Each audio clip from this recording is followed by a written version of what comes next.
বা মানুষ তোমাকে টেনে নিয়ে যাবে ভয়ঙ্কর মাটির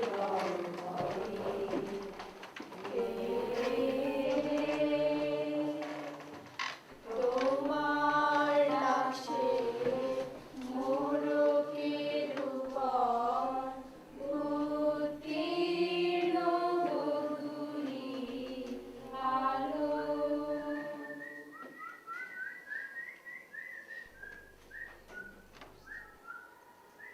কোকিল কণ্ঠী ঘড়িতে শীষ দিয়ে উঠে সময়।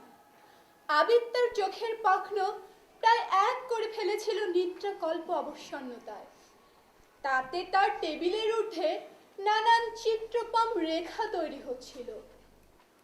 চিত্রপম রেখার অসুবিধা এই যে রেখাগুলো আপনাতে আপনি সম্পূর্ণ হতে গিয়ে নিরাকৃতির দিকে মিলায়, কিংবা তার রেখায় রেখায় প্রেতের বেদাঙ্কৃত মুখের নিঃশব্দ অথচ বিকট চিৎকারের দিকে চলে যায়।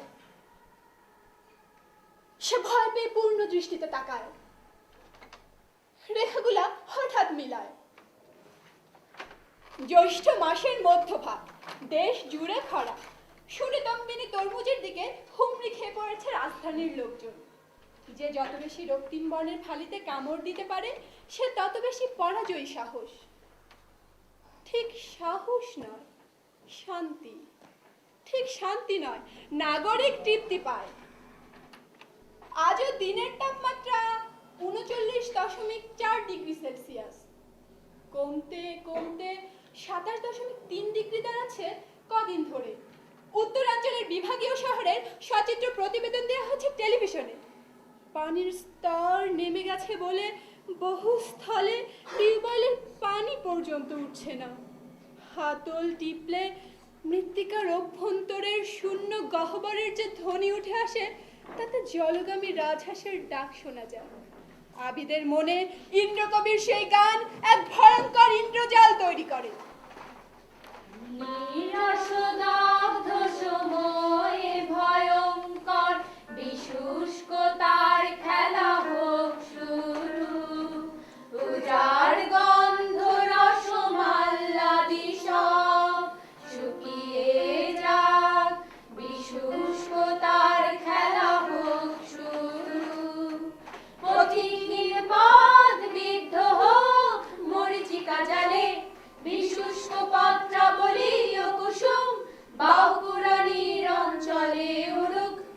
নিরসদগ্ধ সময়ে আবির্ভূত সর্বস্ব তাই নিঃসঙ্গ তোমার সঙ্গে হবে কঠিন এক যুগল সম্মিলন। হবে কঠিন এক যুগল সম্মিলন। নিরসদগ্ধ সময়ে ভয়ঙ্কর বিশুষ্কতার খেলা হোক শুরু। বিশুষ্কতার খেলা হোক শুরু।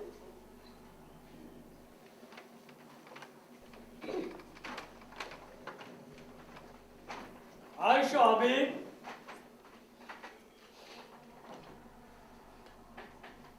এক্ষুনি তোমাকে এত স্থলে যাইতে হইবে। হইবেক শুনে আবিদ তার মুখে বাইবেলের পুরানা হংকং সংস্করণের গন্ধ পায়। তাকায় তার মুখে।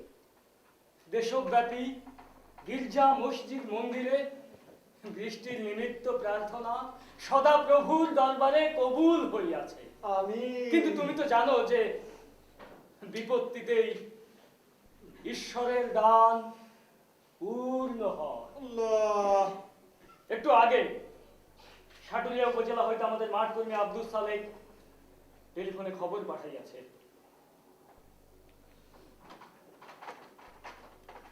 উপজেলার সর্ব উত্তরে হরগজ নামক স্থলে টু দ্য রিমোটেস্ট নর্থ এক প্রবল টর্নেডো বহিয়া যায়। ইহাতে বহু প্রাণের হানি ঘটিয়াছে বলিয়া সন্দেহ হয়। উপজেলা সদরেও ঝড় হয়। আব্দুল সালেক আহত হইয়া হাসপাতালে চিকিৎসাধীন। তবে ওই অঞ্চলে প্রচুর বর্ষণ হইয়াছে।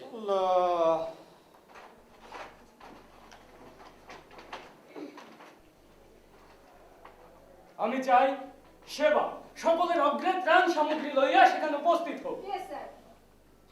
ইতোমধ্যে ভান্ডার হইতে ঔষধ সামগ্রী এবং কাফনের কাপড় সংগৃহীত হইয়াছে। অ্যাকাউন্টসের সাকাওয়াত সাহেব অপেক্ষা করিতেছেন। নির্বাহী পরিচালক মিস্টার ফস্টার ত্রাণের পুরা পরিকল্পনা তোমাকে জানাইবেন।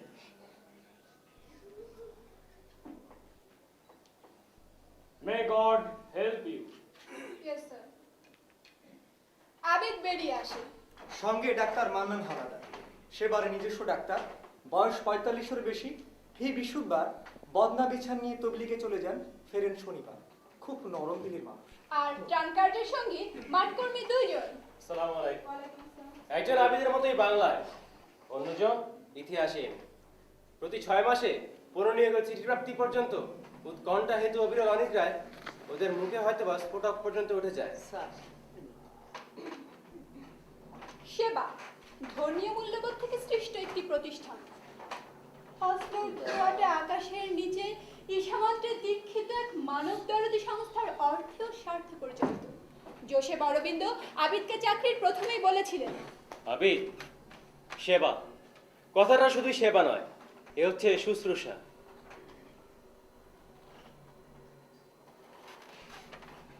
সেবা সাহায্য সংস্থার ধর্মনীতি সে মানে না। সেবা রাষ্ট্রপ্রসূত নয়, ধর্মপ্রসূত নয়। সেবার তাগিদ যুথবদ্ধ মানুষের স্বার্থে, আর স্বার্থে বলেই পরার্থে। যা পরার্থে তা স্বার্থে হয় কেমন কইরা? স্বার্থে এই জন্য যে সে একা বাঁচে না, তাকে বাঁচতে হলে অন্য কেউ বাঁচাতে হয়। ডাক্তার বরাবর 2 কি 3 ধাপ পর্যন্ত তর্কে অগ্রসর হন, তারপর তসবিহ পড়াতে ডুবে যায়। সুবহানাল্লাহ, সুবহানাল্লাহ। তর্ক শুরু মাত্র, আগায় না। আসসালামু আলাইকুম। আল্লাহ, আল্লাহ। আবিদ ভাবে শিল্পের ভেতর দিয়ে কি মানুষের সেবা হয় না? তার মনে পড়ে পাভলোভার কথা। ইকুয়েডরে পাভলোভা নেচেছিল রুগ্ন পিতজর্ভিত মানুষের সামনে। ম্যাস আমেরিকান পুরাণের কেনিংসের জাগুয়ার পর্যন্ত নড়ে চড়ে উঠেছিল এই শতকের গোড়ার দিকে কোনো এক রাতে। সেই ম্যাস আমেরিকান রাতে ছিল কি পূর্ণিমা, স্টেপের উপর দিয়ে বাতাস কি বলছিল নিচুস্বরে। সেই দিব্য বেলে নারীর শোভন শরীর কি এক শুভ আভায় জ্বলে উঠেছিল। যিশু, যিশু, যিশু। অথবা অথবা ভারতের দাক্ষিণাত্যে মন্দিরের পূজ্য বিগ্রহের সামনে নৃত্যের যে নাক্ষত্রিক আয়োজন। একজন একজন দগ্ধ মানুষ কি তাতে স্বস্তি পায় না?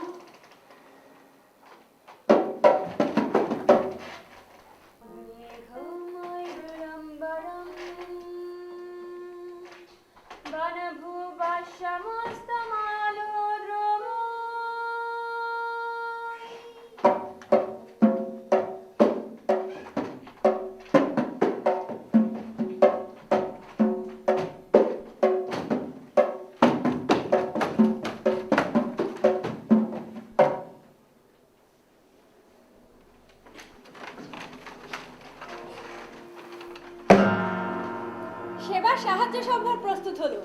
এক্ষুনি যাত্রা শুরু হবে। হরগজ প্রায় 90.3 দ্রাঘিমাংশ এবং 23.5 অক্ষাংশ। হাইওয়ে থেকে 10 কিলোমিটার উত্তর পশ্চিমে। গাঢ় নীল ল্যান্ড রোভার, পেছনে ধূসর বর্ণের পিকআপ।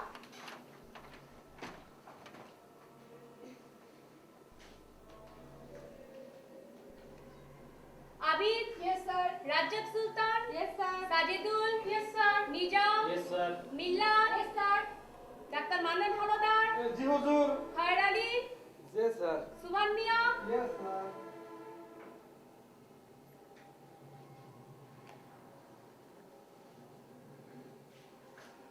তুমি নির্মল করো, মঙ্গল করে, মলিন মার্গ মুছায়। তব পূর্ণ কিরণ দিয়ে যাক মোর মোহ কালিমা ঘুচায়। মলিন মার্গ মুছায়।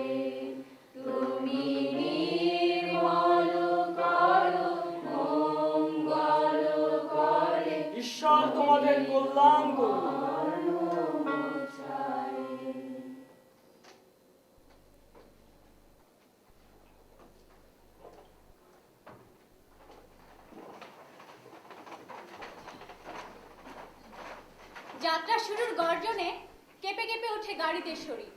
আবির, 2 জন ত্রাণকর্মী, ডাক্তার এবং 2 জন মাঠকর্মী। ইঞ্জিনের সঙ্গে যুক্ত বলে আবিদের মনে পড়ে না ড্রাইভার দয় যাত্রী। এদের মধ্যে একজন ধর্মতত্ত্ব বিষয়ে বহু সবক দেবার পরও নেশা ছাড়েনি।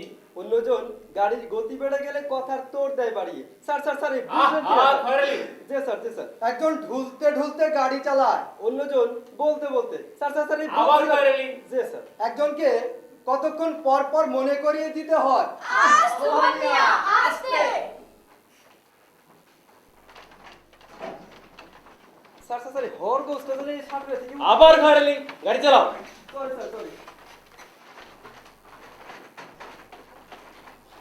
শহর থেকে হরগোস নামক স্থলের উদ্দেশ্যে যে যাত্রা, তার আয়োজন আবিদের কাছে অভিনব বলে মনে হয়। হরগোস কথাটি অদ্ভুত শোনা যায়। সে কবি সুলভ নিরীক্ষা প্রবণতায় হয়ের পরে অনেকগুলা র বসিয়ে দেয়, তাতে হর কথাটা কেবলই দীর্ঘ হতে থাকে। পরে এই ধ্বনিকে যথারীতি গজ কথাটার সাথে যোগ করে মনের ভেতর হরগজ কথাটাকে সম্পূর্ণ করতে ভুলে যায়। তার মনে শব্দ নিয়ে ফের অসমাপ্ত খেলা শুরু হয়। গজ শব্দটির সাথে হরের মিলন না ঘটনার কারণে অস্বস্তি লাগে। সুতরাং শিশু যেরকম র ধ্বনির বাহুল্যে আপন শব্দ ভুবন তৈরি করে, সেরকম করে মনে মনে। এর মধ্যে যদি 1 কিলোমিটার পথ চলে এসে থাকে, তবে এই নাম সে আরো দীর্ঘ করবে। শব্দটা নিয়তি এক ভয়ঙ্কর ভবিতব্যের দিকে আগাতে থাকে। টিকা হঠাৎ কড়া ব্রেক কষে। আহা, চাকাটা ডাবল হলো নাকি?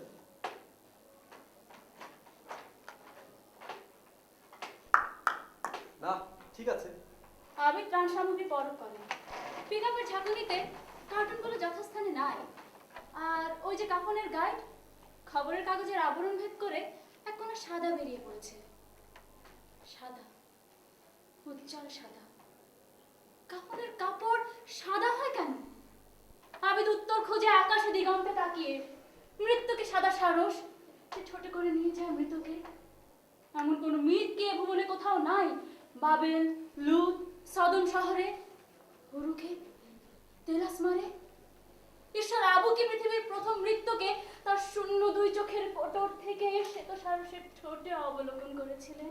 দর্শক মণ্ডলী, গাড়ি পুনরায় চলতে শুরু করলে আবিদ দেখতে পায় গাইড খুলে হাওয়ায় উঠছে সাদা কাফন।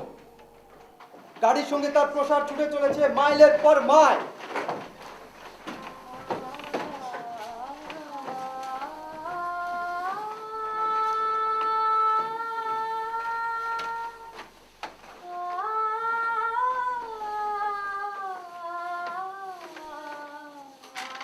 কাপড়ও কি মরে গিয়ে মৃতের বসন হয়? কি কঠিন এই বসন! জীবিতের শরীর ঘিরে কত নকশা, রং, বুনন। এই ভুবনে কত শাড়ির পার, বিচিত্র নকশা, তিতির ময়ূর বসন। কতই না লুঙ্গি, জামা, ফতুয়া, শাড়, আটকান, বোতাম, চিতা ও রাজপুত্র। কিন্তু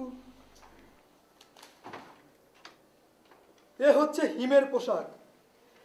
এর ভেতর সাহিত্য মানুষ এত অসহায় যে তাকে কেবলই নগ্ন মনে হয়। বিকালের তির্যক সূর্য রশ্মি সম্পাতে সেসব সাদা আচ্ছাদনের কতটুকুই বা চলে আসবে মৃত্যু গন্ধহীন বর্ণের দিকে। যেটুকু যেটুকু রঙিন হবে তাকে তো মৃত্যুর লাল চোখ থেকে ঠিকরে পড়া আলো, ঠিক আলো নয়, রশ্মি মনে হবে। সারস অমৃতের রহস্য দ্বিধা বিভক্ত হয়ে ছুটে চলে বিকালের আলোয় অনাগতের চিহ্ন খচিত রাত্রির দিকে। কোন কার পাশে বোনা হয়েছে এই সব কৃত্য বসন? মূলত তার দোকানে ছিল কাপড়, কেনার পর হয়েছে কাফন। কাপড়ও কি মরে গিয়ে মৃতের বসন হয়? কেন মৃতের শেষ বসনে এত ভয়ঙ্কর -0 কিঞ্চিত স্পর্শ? কাপড়ও কি মরে গিয়ে মৃতের বসন হয়?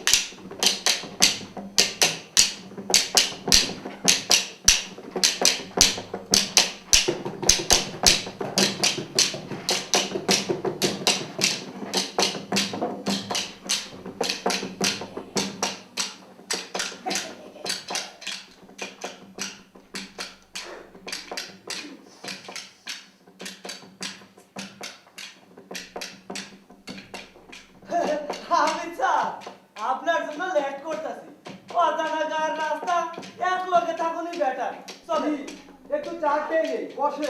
শিউর শিউর ড্রাইভার দুই তো খাই। আচ্ছা, এ খারাপ সুমন মিয়া নেন, শুরু করেন, শুরু করেন।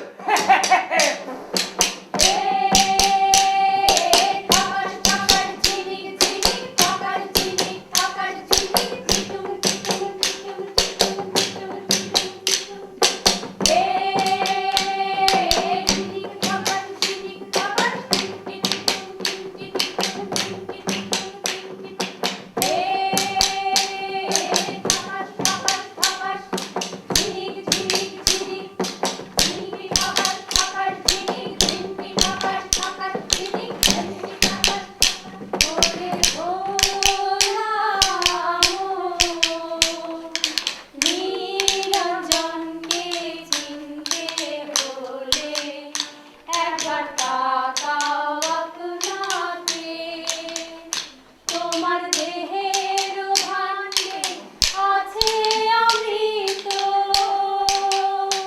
তুমি খোঁজ করলে না, তোমার ভোলা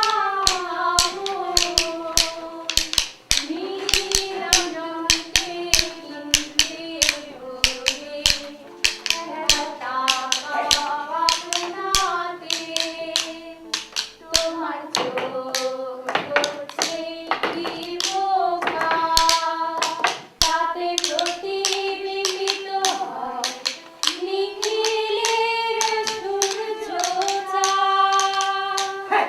তোমার ধমনীতে প্রতিও আলোকের জোয়ার ভাটা,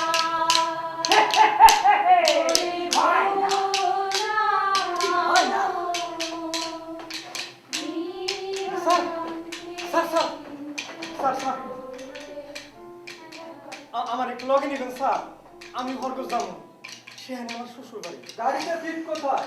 স্যার স্যার ওই যে পিক আপের পিছনে বসে যাবো। হরগোজ, সেখানে টর্নেডো হয়েছে। মাত্র শুনলাম, মিলে 2 দিনের ছুটি পাইছি, তাই যাইতেছি। আবিদের হঠাৎ ভালো লেগে যায় যুবকের আচরণ। ঠিক আছে, আপনাকে পেছনে বসতে হবে না, আপনি আমার সঙ্গে উঠে বসুন। আচ্ছা, আসুন, আসুন।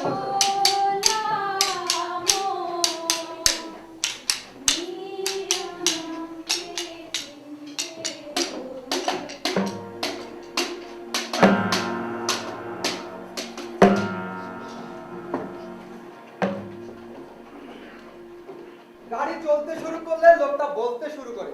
3 মাস আগে হরগজে সম্বন্ধ করছি স্যার, এত সুন্দর সিরি সান্দেগারাম দেখি নাই। আবিদ গাড়িতেই অনর্থক বাক্যালাপে বিরক্ত হতে হতে এক সময় মন্ত্র মুগ্ধতায় শুনতে থাকে। ইসামতি গাঙের ধারে হরগজ 10 গ্রামের মানুষের মুখে সুখে দিয়েছি, একটা বাজার বড় সুন্দর। লোকটার মনে স্ত্রীর জন্য অসম্ভব প্রেম, সে চোখে এসে দেখে গ্রামটাকে। আবিদের মনে হয় লোকটা হরগজের যে বর্ণনা বলে যায় তা তারই স্ত্রীর অঙ্গ বর্ণনার পরোক্ষ প্রতীক মাত্র। নইলে সে কেন বলে যে ইছামতি গানটার ধারে ঘন কেয়া ফলের মতো পটল চেরা নাও ভিড়ে গেল, এমন উর্বর ধানি জমি সে কমই দেখেছে। এত বড় বড় ডাব নারকেল গাছে, পানি যেন শরবত। তারপর অনুচ্চ কণ্ঠে যুবকটি বলতে থাকে হরগজের ঐশ্বর্য, বিত্ত, খ্যাতির নানান দিক। অগোছালো, অথচ স্পর্শ করে তার কথা। সে গায়ের ঢোল খুলতে আরে শোনাম আছে, অল্প বয়সী সেমরিরা সুতা কাটে না, মাকড়ের আশ নিশি পোহায় তাঁতের শব্দে, শানদার লাভা আছে গারামে পুবে। আর হরগজে সে দেখেছে মহরমে ঘোড়ার নাচ, তলোয়ার হাতে নাচে গায়ের যুবকেরা। হরগজের মেয়েদের কি নাম ডাক রূপের, আর সব মেয়ে কিরকম অতিথি মনস্ক তা না বলে বোঝানো যায় না, এমনকি তাদের পান বানানোটাও দেখার মতো। বাহ, তারা বৃষ্টি নামানোর গান গাইতে গায়ের পথে নামে। লোকটা কি কোনো রূপকথার গল্প বলছে? যুদ্ধ, মন্বন্তর, মরক কি তবে ছয়নি হরগজকে? দেওয়ারে তুমি আঝরে আঝরে নামো, এতদিন আসিনার হলো দোকানে দোকানে, আজ কেনে আইনার হলো কন্যার ঘরে রবিনায়ে। এতদিন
সাগর অতিক্রম করে আরেক থুদুর প্রলেপ মুখে মেখে যে গ্রাম দাঁড়িয়ে থাকে তার নাম চৌহালি।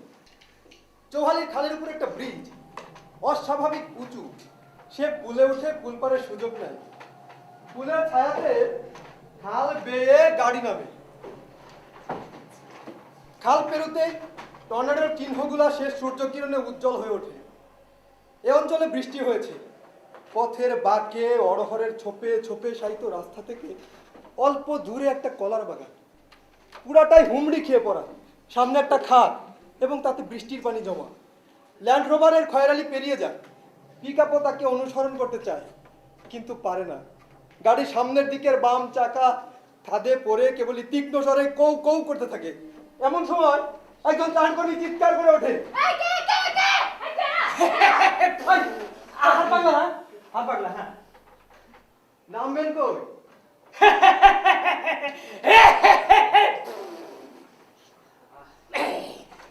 ভাড়া বাবু যা লাগে গরুর এই হাঁটিটা, এই হাঁটিটা খবরদার, খবরদার, খবরদার বলছি, খবরদার।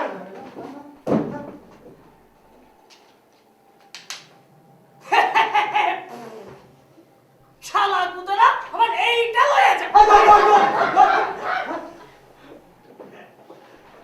চৌহালির প্রান্তে টর্নেডোর যে চিহ্নগুলা কচিত ছিল, সুধিয়া চাঁদপুর এসে তা অবিরল দৃশ্যে রূপান্তরিত হয়।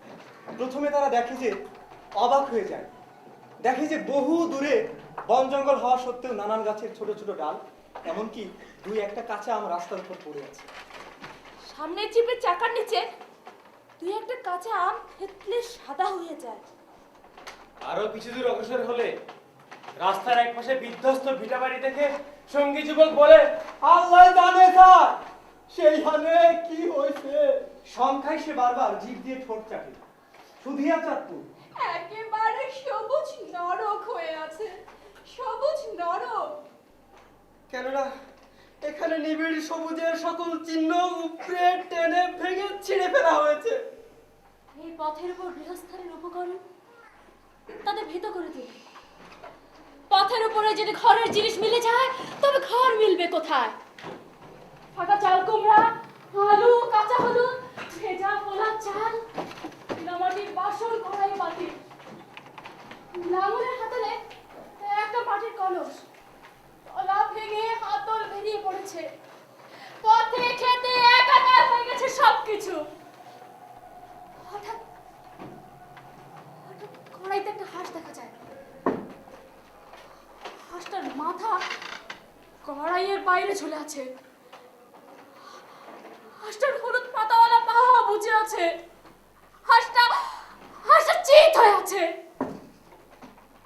একই পাত্রে দুটো দোয়েল, সাদা কালো পাখা ছড়ানো দুইটা দোয়েল উপর। এক ভয়ঙ্কর অপচয় আজ সন্ধ্যার পাত্রে হাঁসে দোয়েল এক হয়েছে। হাঁস ও দোয়েলের চারণ ক্ষেত্র এক করে দিয়েছে কে? ঝড়। ঝড় অন্ধ যদি, তবে রন্ধনের পাত্র ভুল করে নাই কেন?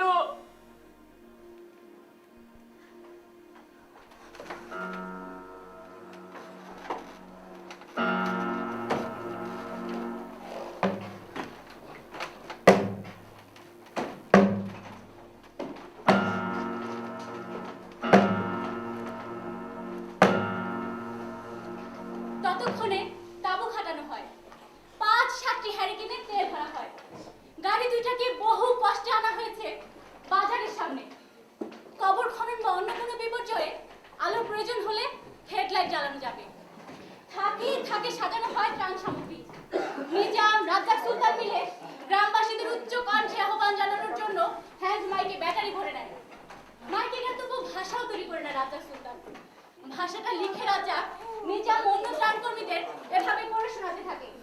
প্রলয়ঙ্করী টর্নেডো বিধ্বস্ত হরগোজের অধিবাসী শোনো, জগতে সকল মাইকে ভাইসব বলা হয়, সুতরাং অধিবাসীগণের স্থলে বা অন্য কোথাও তো লাগানো হোক। এইভাবে ক্রমে বেদনা জাত, পরিশীলিত ও অধিকতর যুক্তাক্ষর সংবলিত শব্দ বাদ করে যেতে থাকে। কিন্তু আহ্বানপত্রের লেখক প্রলয়ঙ্করী শব্দটি বাদ দিতে কোনোভাবেই রাজি হয় না। ফলে সাধারণ হাত পা নাক চোখের মধ্যে প্রলয়ঙ্ক শব্দটা একটা মস্ত মুন্ডু হয়ে দেখা দেয়।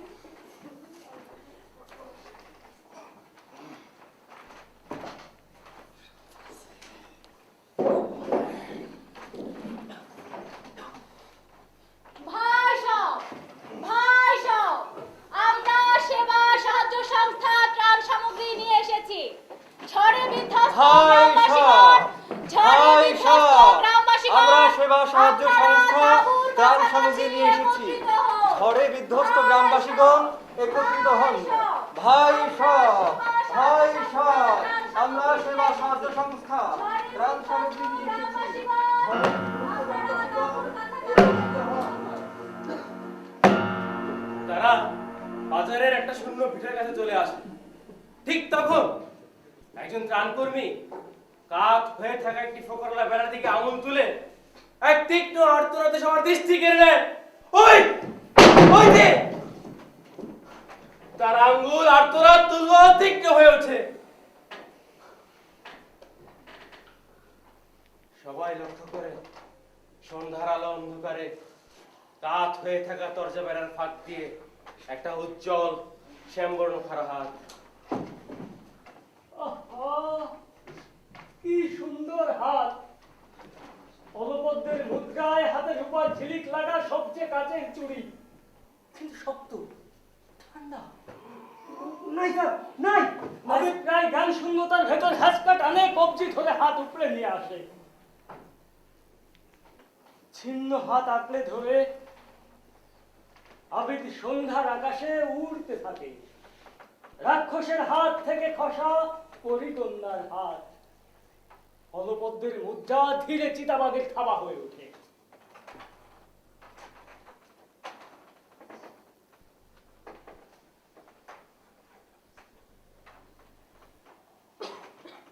তাইলে গোরস্থানের কাছে রেখে দিই স্যার।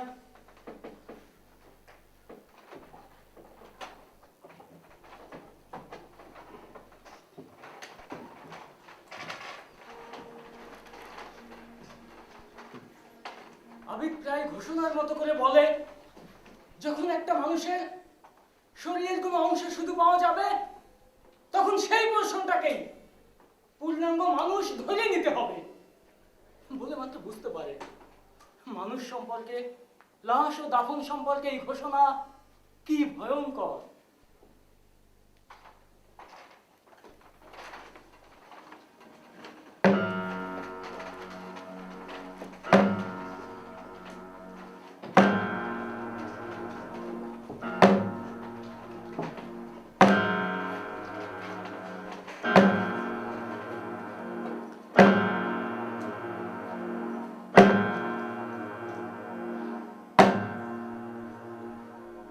আল্লাহু আকবার।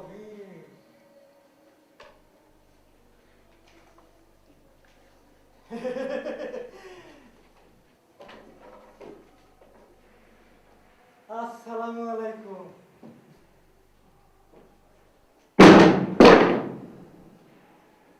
অনেকক্ষণ ধরে আসে না ডাক্তার হাওলাদার। উৎকণ্ঠায় আবিদ মসজিদের দিকে চলে যায়। নিষ্প্রদীপ শূন্য মসজিদ। আবিদ 3 কি 4 ধাপ সিঁড়ি দিয়ে উঠে পাল্লাহীন দরজা দিয়ে ভেতরে তাকায়। হাওলাদার সাহেব, হাওলাদার সাহেব। কোনো জবাব আসে না, কেবল একটা বাতাসের পাক চামচিকার পাখার ঝাপটা দিয়ে নাক সোজা উড়ে যায়। আবিদের শরীরের রোম খুব ভয়াবহ নৈশব্দের শ্রবণীয় হয়ে ওঠে। হাওলাদার সাহেব,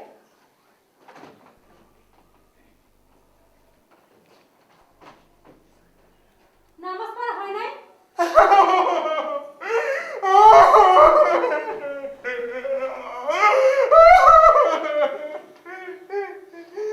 আমি এতক্ষণ ধরে ঝড়ে ভাঙা খুঁটিরে মানুষ মনে করে কথা বলছি।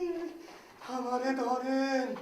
সুবহানাল্লাহ, নাউজুবিল্লাহ। সালাম ফিরিয়ে মোনাজাতের পর তিনি দেখেন কোথাও কেউ নাই।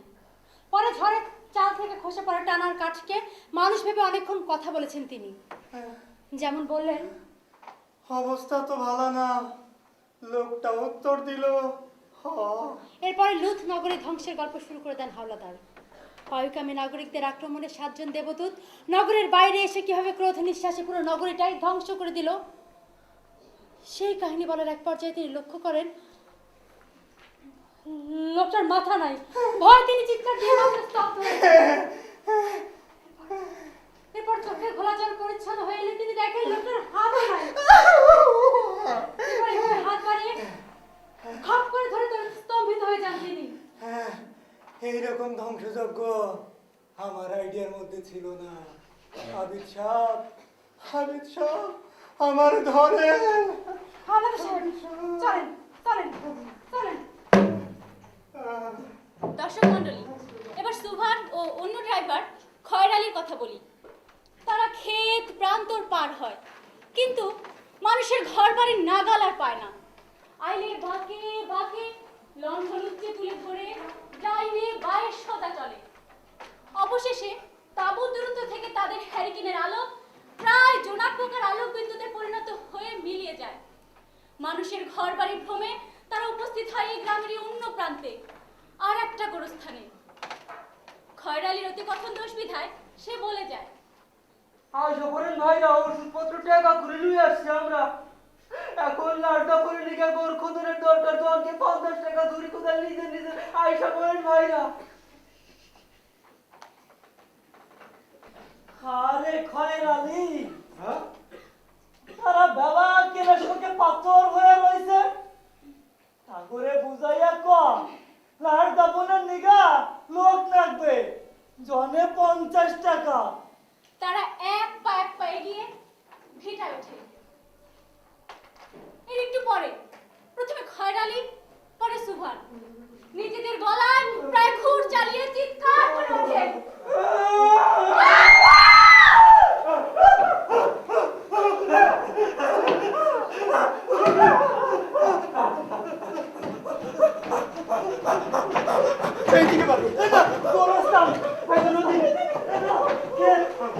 তারা উঁচা স্থানকে গোরস্থান ভেবে কেবলই পথ বদলে বদলে এসে উপস্থিত হয় ইছামতি গাঙের কূলে। হঠাৎ আকাশ মুখা তাকায় দুজন। একেবারে বৃষ্টি ধোয়া ঝকঝকে তারা, যেভাবে জেনেছিল শৈশবে।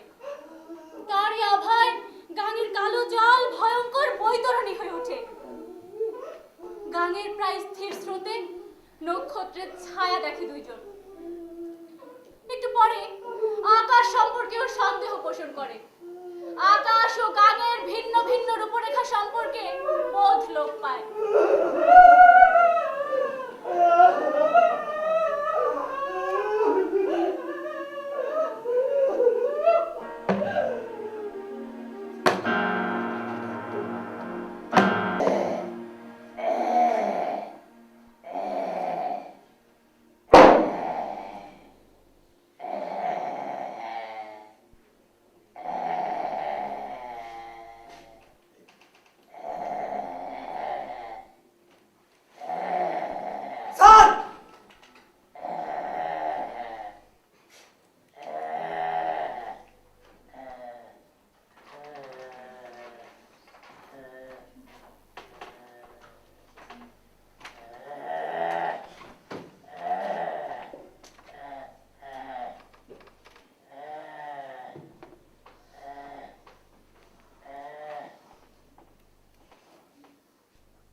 দুইটা গরুর শিরদাঁড়ার উপর বিশাল করই গাছ।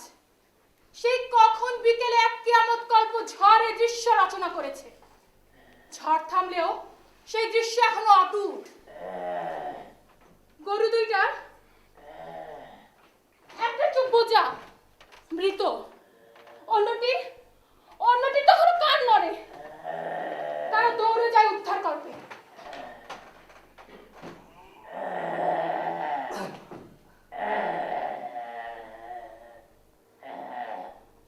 কিন্তু গাছটা এত প্রকাণ্ড এবং এত ভারী যে এই দুই ত্রাণ কর্মীর কেবল মনে কষ্ট পাওয়া ছাড়া আর কিছুই করার থাকে না। রাজ্জাক সুলতানের হাত পায়ের জোড়া অবশ হয়ে আসে। সে বসে পড়ে মাটিতে। চৈত্রের হালকা বৃষ্টিপাতে 10 ওঠা জমিতে খুর তাপিয়ে ছুটতো ওরা। বৈশাখের পিঙ্গল মেঘসম্ভূত গর্জনের নিচে তিল কাউনের খেতে দুরন্ত বেগে মই বই নিয়ে এখন সেই মৃত্যু জোয়াল কাঁধ থেকে পিঠের দিকে সরে গেছে। সারা জীবন এক মাপে চলে একটা এখন চোখের পাতার কান্নাড়া সঙ্গীকে পেছনে ফেলে বহু দূরে অন্ধকারে রাজ্জাক সুলতান বলে, এই বাবা প্রাণের মরণ কষ্ট আর সয় না, ওরে যদি গলা কাটটা মারতো এখন কেউ সব পাইতো। এমন সময় বাতাস আসে হালকা, রাজ্জাক সুলতান শিউরে ওঠে। একই তবে শকুনের পাকশাটের হাওয়া, এখনই নামবে তারা নক্ষত্র আড়াল করে। ওই আকাশের বিশাল বলয় অবধি অন্ধকারে বলকে দিয়ে হাওয়া ওঠে। হে খোদা, আজ রাতে সকল ত্রাণের কর্মী কি শেষে আত্মে পরিণত হবে।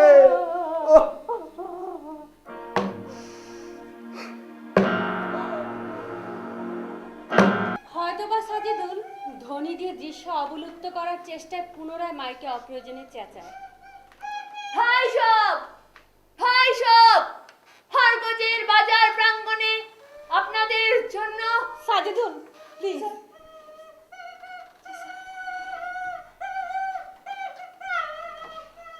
ঘুটঘুটে অন্ধকার নিশ্চিহ্ন প্রায় জনপদে একটা মৃত একটা জ্যান্ত সারের যে চিত্র চোখে লেগে থাকে তা উড়ে সরে যায় না।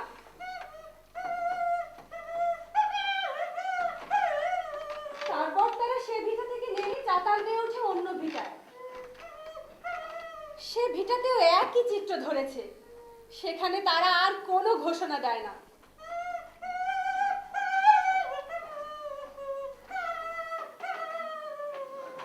স্যার, স্যার,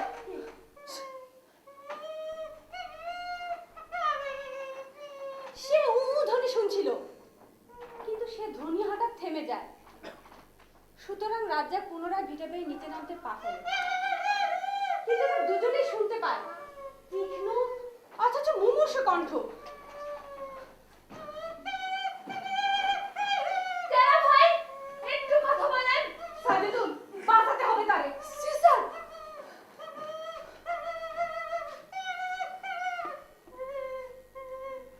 ধ্বনির উৎস খুঁজে পেতে দেরি হয় না। বাড়ির কোণে একটা ইন্দারা, কাচারি ধ্বনি সেখান থেকে আসছে। ইন্দারার ভেতর টর্চে আলো ফেলা মাত্রই বুঝতে পারে কোনো প্রাণী। এই তাই তো, এপাশে এপাশে। জি স্যার, এই তো। আরো ভালোভাবে আরো গভীরভাবে নিরীক্ষণ করে বুঝতে পারে সাদা কালো বর্ণের কুকুর। কুকুর? সাজিদুল, কুকুর? জি স্যার, কুকুর।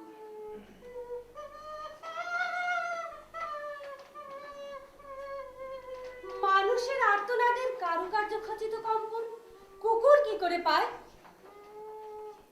সে কি এই জন্যে যে মৃত্যুর নাকে মাংস গাঁথার যে কষ্ট তা ভাষাময় ও ভাষাহীনের ব্যবধান লুপ্ত করে দেয়? মৃত্যু যন্ত্রণার নিচে মানুষ ও কুকুর একইভাবে শায়িত থাকে। তার পেশি তন্তু শ্বেত কষ্টে একই রকম চিরিক কাঁপা কাঁপে। রাজ্জাকে তৃষ্ণা পেয়েছিল, তার ভেতর স্বচ্ছ পানির চিন্তা মাঝে মধ্যে, কিন্তু কিন্তু এখন সে কিছুতেই স্বস্তি পায় না ভেবে যে পৃথিবীর কোনো সুপে ইন্দারার পানিতে ডুবন্ত কুকুর আছে। এইভাবে তৃষ্ণার্ত মানুষ ও মুমূর্ষু কুকুর দুই প্রান্তে থেকে যায়।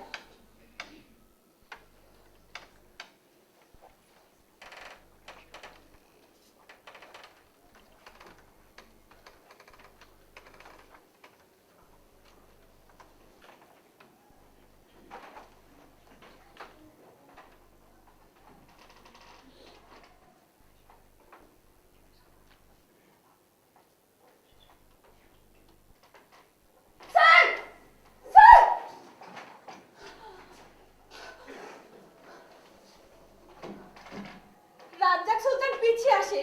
সে যা দেখে নিজের চোখে হাত চাপা দিতে ইচ্ছে করে। একটা ভাঙা গাছের ডালে ঝুলন্ত এক শিশুর লাশ। মাথা ঘন পাতার ভেতরে, হাত আটকে ধরেছে শাখা। 2 কি 2.5 বছর বয়সী শিশু যে মোহন ভঙ্গিতে জননীর চোখ আলো করে দৌড়াতো, সে ভঙ্গিতেই একটা পা ছুটন্ত, আর একটি পায়ে মাংস নাই। কালচে লাল জংঘাস্তি পড়েছে বেরিয়ে। ছিন্ন শাখার ঘন জঙ্গল সস্বর করে হঠাৎ। হেই, হেই,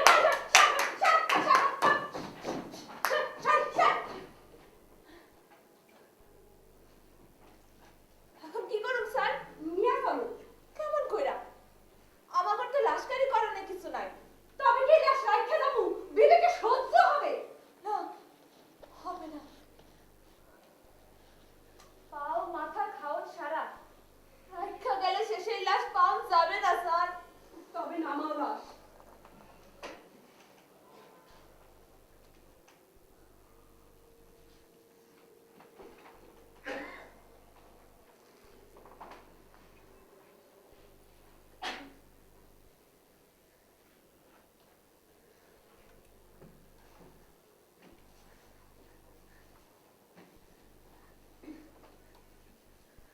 এখন কি করুন স্যার? কলা পাতায় মুড়ায় নাম যায় না। কোথায় বাবা কলার ঝাড়? আহম্মকের মতন কথাটাও। চলো।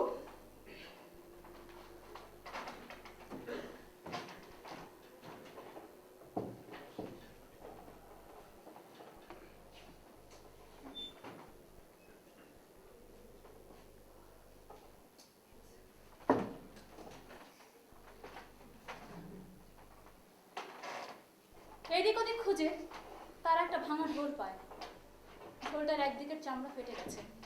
সিদ্ধান্ত হয় এই ভাঙা ঢোলের ভেতর করেই শিশুর লাশ বহন করে নিয়ে যাবে। দর্শক শ্রোতৃমণ্ডলী, এই দৃশ্য উদ্ভট মনে হতে পারে যে ঢোলের মতো রক্ত খেপানো বাদ্যযন্ত্র ভেঙে গেছে বলে তার মধ্যে শিশুর লাশ বহন করা হচ্ছে। শিল্পকর্ম চূর্ণ বিচূর্ণ হলে পরে তার গন্তব্য কত না অবাস্তব অসম্ভব পথে চলে যেতে পারে। এর মধ্যে নিজাম ও সঙ্গীত ত্রাণকর্মী স্ট্রেচারে প্রায় 20-25টি মৃতদেহের নানা অংশ ক্যাম্পের কাছে কবরস্থানে রেখে আসে।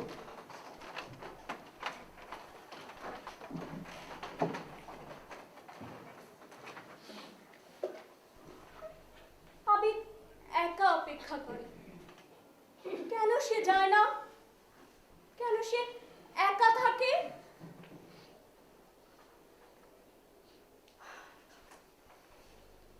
তারা নিঃশব্দে ফিরে আসে। বাজারে আর কোনো মৃতের খণ্ডাংশ বা মৃতদেহ না পেয়ে এবার তারা চলে যায় খালুপে বাজার সংলগ্ন ক্ষেত্রে কিছু উঁচু উঁচু ভিটা বাড়ির দিকে। নিজে চেঁচিয়ে বলে, ভাইরা, কেউ কে আসেন বাচ্চা?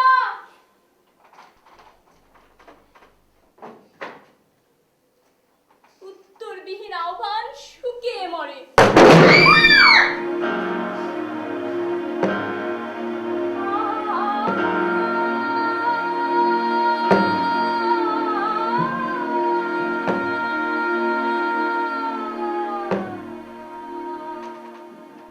হঠাৎ তারা দেখতে পায় দিনের চাঁদে দৈর্ঘ্য এক পাশে কাজ পেয়েছে বড় আকারের কেরায়া নৌকার উপর।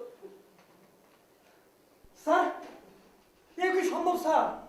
এই যে নাও, গান কত দূরে এখান থেকে? তার বিশাল দেহ প্রায় অক্ষত, এমনকি গাবের মাজন পর্যন্ত চকচক করে। শুধু গলায় সোজা একটা হাঁটু পর্যন্ত খনন নিতে দেখা যায় সেই ভিটার উঠানে। এ হচ্ছে উড়ন্ত নৌকার মাটিতে অবতরণকারী সৃষ্ট খাত। তারা খুব দ্রুত স্থলবাসী নৌকায় উঠে নানা স্থানে আলো ফেলে।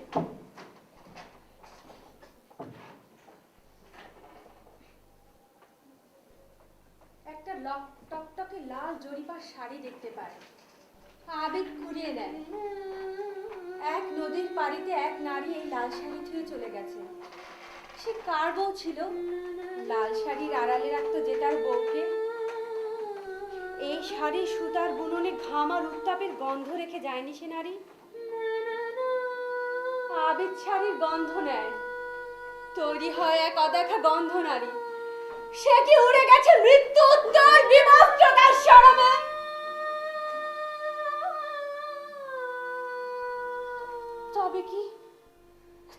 তবে কি মৃত নারীকে তারা এখানে খুঁজে পাবে? পাবে পাবে কি?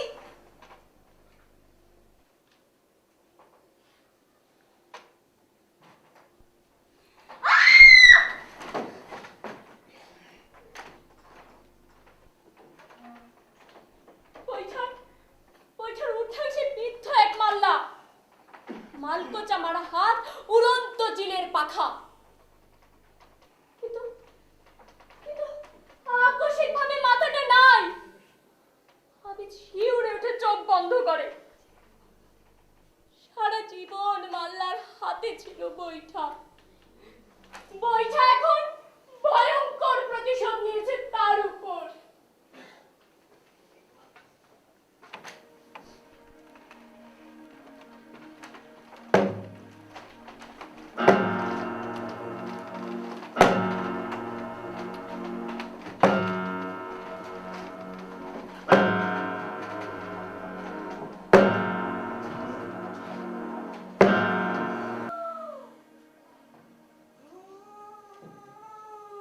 মাটি ও নক্ষত্র লোকের শুভ যোগফল মিলিয়ে আনছিল। শুনতে পায় ঝিঝিদের কাছাকাছি কোনো সুর, কোথাও কোনো একটা ঝিঝি হয়তোবা শোক জেগে উঠেছে এই নৈসর্গিক হত্যাকাণ্ডের কথা মনে করে। সে আলাদা সুরে বিলাপ করে।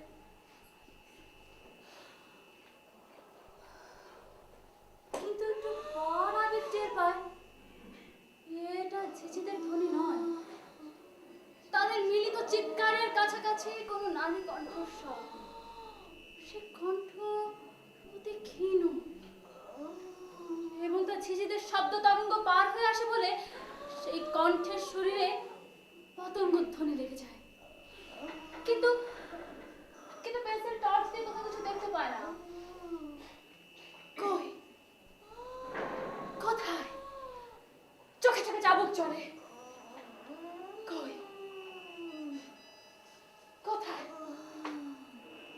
চোখের যে কান ভুল করে বেশি, তো মুখে এতটা ভুল করবে যে একটা নারী কণ্ঠ সে কানে চিনবে না। আবিদের কান উড়ে যায় নারী কণ্ঠের মিহি আর্তনাদের দিকে। তার মনে হয় পেছনে, ডানে বামে, আবার মনে হয় শূন্যেই সুর।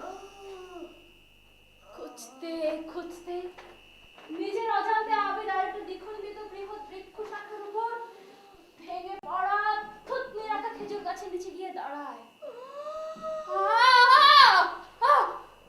আমারে আসান বাসায়া দেন আমারে।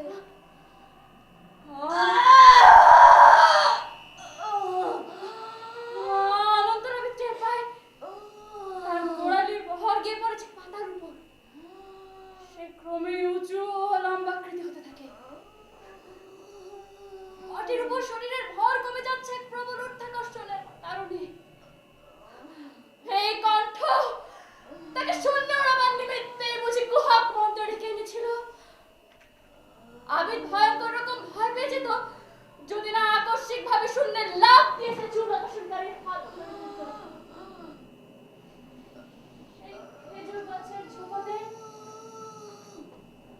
লম্বমান এক নারী, সহস্র হলুদ কাটায় বাকি শরীর অদৃশ্য প্রায়, শুধু মাথা আর দুই হাত বাইরের দিকে ঝুলে আছে।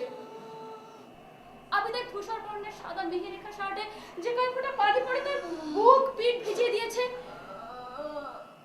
ওই কটক বিদ্ধ নারীর রক্ত। সে নারীর বড় উজ্জ্বল সামনে, চোখে কাজল, আমাকে সোনার দ্বারা নাক্ষর, অপূর্ব দুটিতে রিনরিন করে ওঠে। মৃত্যু কষ্টে দুটি ঠোঁট কালো খোলা, খানিক রসকায়া, তাই কিশোরী বলে ভ্রম হয়। তার উজ্জ্বল সবুজ বর্ণ শাড়ি ভেজা, বুকের নিচে প্রশস্ত ভাবে বিছানো। বাসান আমারে, আসাবেন না। আমি একা, কিভাবে বাঁচাবো আপনারে? এরকম কষ্ট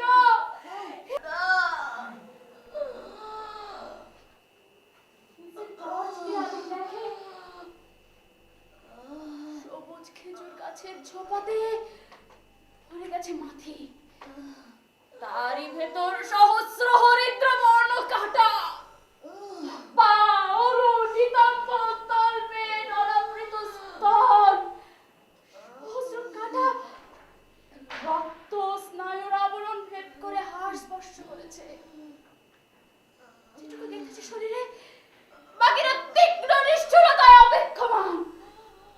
আমি চিৎকার করি, কিভাবে কিভাবে কিভাবে কিভাবে কিভাবে বাঁচাবো আপনি? আমি বাঁচতে চাই গো দাদা। অন্ধকার মেয়েটা গমনে শুরু হয়। আমার নাম রুমনি, এই ইসামতি গাঙের ধারে বাড়ি। আমার বাপের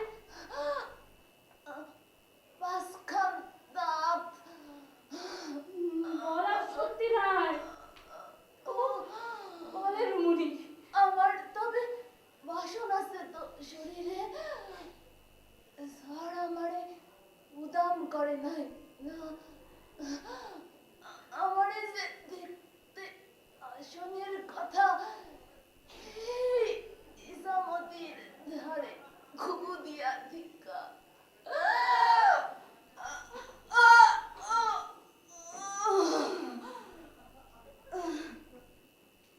মেয়েটা আর কথা বলে না। মেয়েটা আর কথা বলে না। কণ্ঠবিদ্ধ নারীরা হরগদের আকাশে ভাসতে থাকে।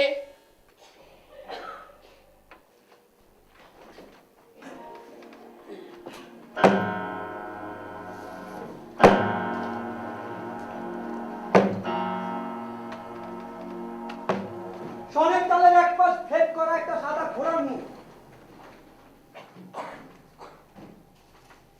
ঘোড়া না গাধা, ঘোড়া বা গাধা যাই হোক না কেন, সেটা যে জীবিত নয় সে বিষয়ে তারা নিশ্চিত হয়।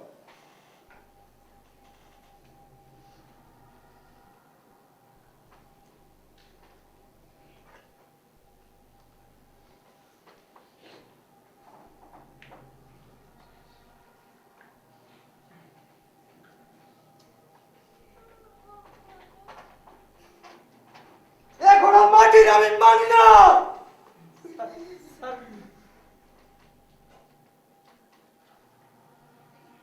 যদি মাটির, তবে ভাঙলো না কেন ধরে?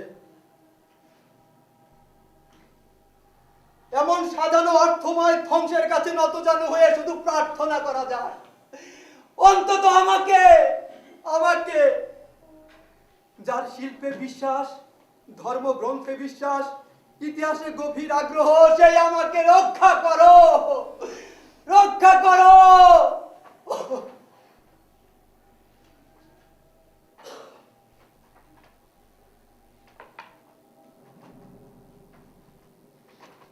তারা এগিয়ে যায়।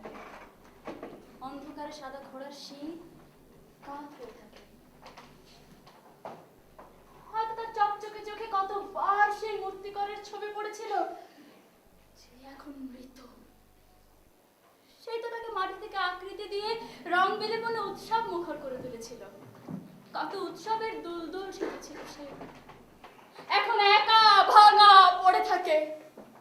সেই মূর্তিকার হয়তো উচ্চ করে গাছের শাখা ঝুলে আছে, খণ্ডিত বৃদ্ধ। তার হাত হয়তো টর্নেডো রুগড়ে দেওয়া রক্ত বমির ভেতর ডুবন্ত। অনন্তর আবেগ নিজেকে খানিকটা নিয়ন্ত্রণ করে। সেভাবে মানুষ শোক, মৃত্যু, ধ্বংসের মুখোমুখি দাঁড়িয়ে সমর্পণ ও প্রতিরোধের যে চিত্রকল্প, মন্ত্রপ্রতিম পদবন্ধ রচনা করে, তা তার নাই।